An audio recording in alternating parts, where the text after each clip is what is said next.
Good day, everyone, and welcome back to Yogi's Cycle Service. I am joined here with my buddy James, who is a certified mechanic, unlike myself.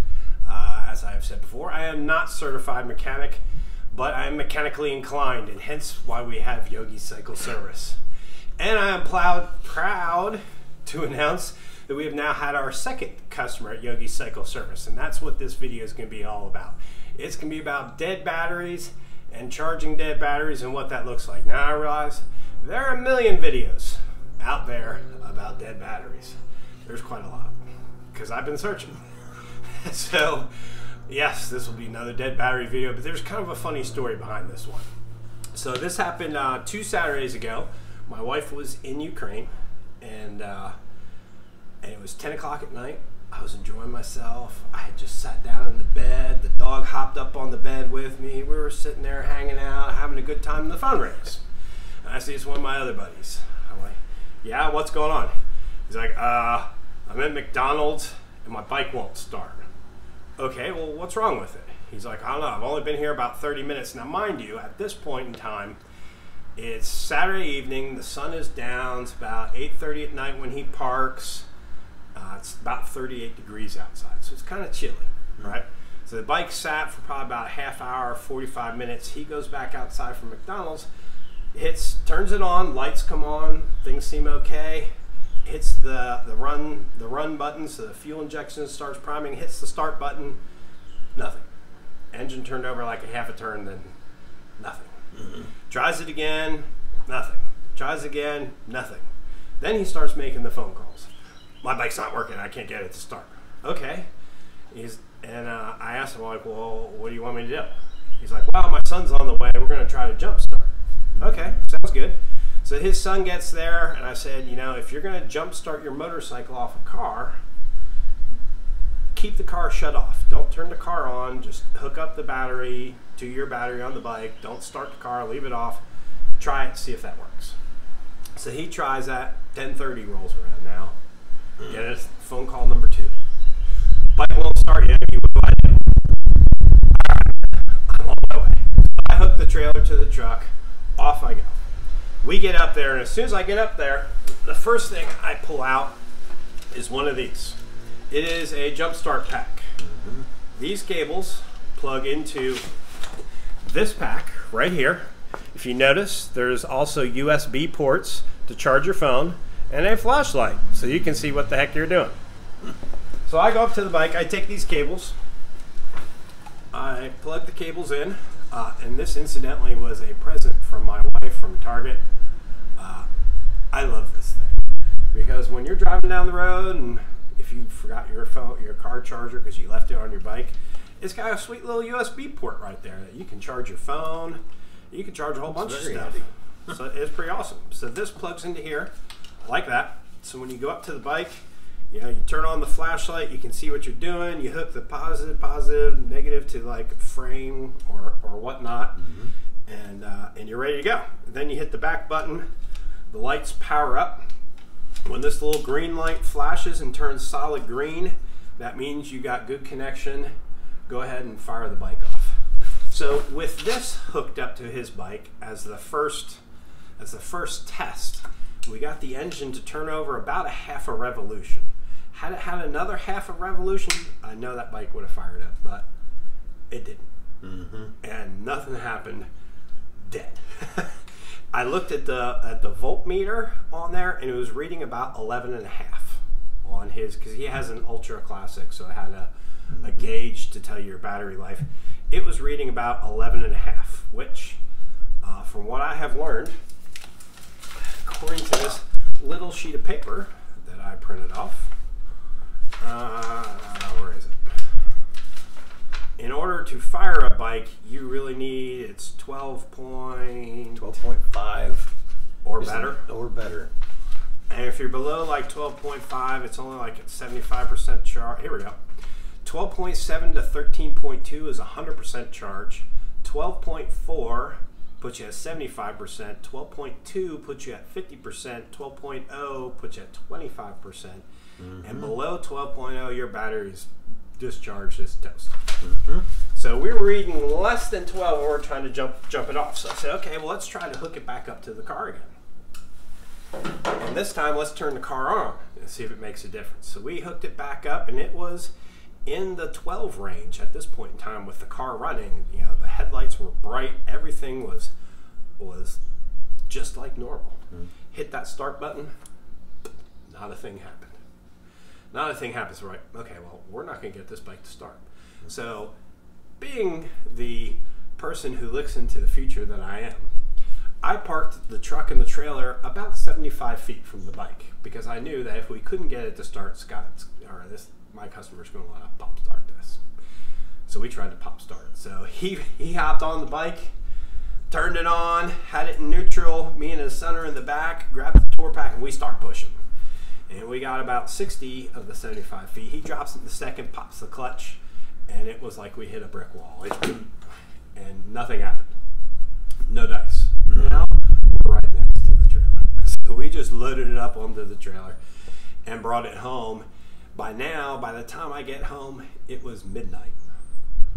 So I'll go ahead and show my little adventure as I was trying to unload this bike myself at midnight.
All right, well, as you can see from the video that we just played, I unloaded the trailer from the bike, went around, saw his plug, and on his plug, you can notice from the video, it hung kind of low.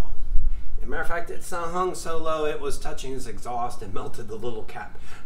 That's not too good. So we wound up fixing that. That was been fixed. But the reason why I showed that is to show that we put that bike on a trickle charger all night long. When I came out the next day, the trickle charger had the light was solid green on it. So that trickle charger, when you connect it, it'll be, if it's really low, it'll be flashing yellow. If it's low, it'll be yellow. If it's close to fully charged, it'll flash green. And if it's fully charged, it'll be green. So I came out the next morning, Sunday morning, I looked at that trickle charger and it was solid green. That to me would indicate that it was fully charged. So I go over there, put it in neutral, hit the start button, not a thing. Not a thing happened. which was kind of confusing. I thought for sure it would happen and it would fire, but no dice. And from doing a whole lot of research, what I've found is that batteries, when they charge, go down. When they charge, go down. You know, there is lead plates within inside that battery. And those lead plates, 6 of them, yes, because why? Each lead plate carries 2 volts. And if you make 6 different cells, then you have a 12-volt system, right? So you got six lead plates in there. And those lead plates, as the battery charges, discharge. Oh, and the other incidental thing with that is Harley batteries are sealed. Car batteries have the caps where you can pop the caps off, and you can look to see if you have dry cells or if there's proper fluids in there. So part of automotive battery maintenance is checking the fluid levels in your battery to make sure they don't drop. And if they drop, what do you add to them? Distilled water. Distilled water. So, but Harley batteries are sealed, so you can't add any juice to them once they start getting low. But from what I've learned is that over time, those electrolytes turn into things that are called sulfates. And the batteries get sulfates on them, and that affects the ability for it to conduct electricity. Now, I know off of car batteries, there's something that you can do to eliminate, I believe it's a fast charge. Helps eliminate some of those sulfates to return them back to electrolytes again in the system. But important things to check on your battery, on your bike, to make sure that you're conducting electricity properly to your bike is making sure your terminals aren't cracked and broken. Make sure there are no bulges in the case of the battery, because if it was bulging, that would indicate that it was probably overcharged at some point in time. Make sure there are no cracks in the case, and just make sure the battery is whole. And one of the best, what I have found through personal experience, because when I first bought my first motorcycle, it was up in the shed at our other house, and that shed didn't have power. And when extreme cold comes or extreme heat comes, both of those things can prematurely start draining a battery. So the best way, especially at this type of year, February, it gets pretty cold at night, man. Not as cold in this part of the country as some other parts, but it gets pretty cold, and that can really suck some juice out of your battery. So the best thing to do is to, whenever you park, put your battery on a trickle charger. Very much. Because if you can keep the level of electricity, or the level, I don't know if that's the right terminology, the voltage up above 12.5, 12.7 at a constant basis, that will reduce your chances of developing those sulfates, which eventually reduces the length of your battery. And that's the whole goal, is to keep those sulfates down. If you also notice too, around a battery, and let's say you have a car that sits for a while, it'll start building all that junk up on the terminals. I don't know what the proper terminology for that junk is. Just corrosion. Corrosion, Yep. yeah. It'll build that corrosion up on the terminals, but if you keep it on a trickle charger, that won't happen. Even if the bike sits for an extended period of time, because it's not going up and down in its power cycle as it's sitting there, because naturally over time it will slowly start losing, especially with and I think the heat or the cold probably accelerates that cycle of it losing power, as it just naturally over time discharges power. So if you keep it on a trickle charger, you're going to lengthen the length of your battery. You're going to come out on a cold winter day and not have problems with starting it. For instance, I have a Fat Boy, and that Fat Boy probably hasn't run in a month. And it's been on the trickle charger for the past month. And today, we disconnected it from the trickle charger, and although the motorcycle itself was cold, it pretty much fired on the first revolution. I mean, it popped right up. Now that battery is about a year old. But over the past year, I've been, like a hawk, keeping it on that trickle charger, and it has really helped the length of that battery. So the whole point of this video is know that Harley batteries, from what I've seen, the Fat Boy has about 100,000 miles on it. This Ultra has close to 60,000 miles on it.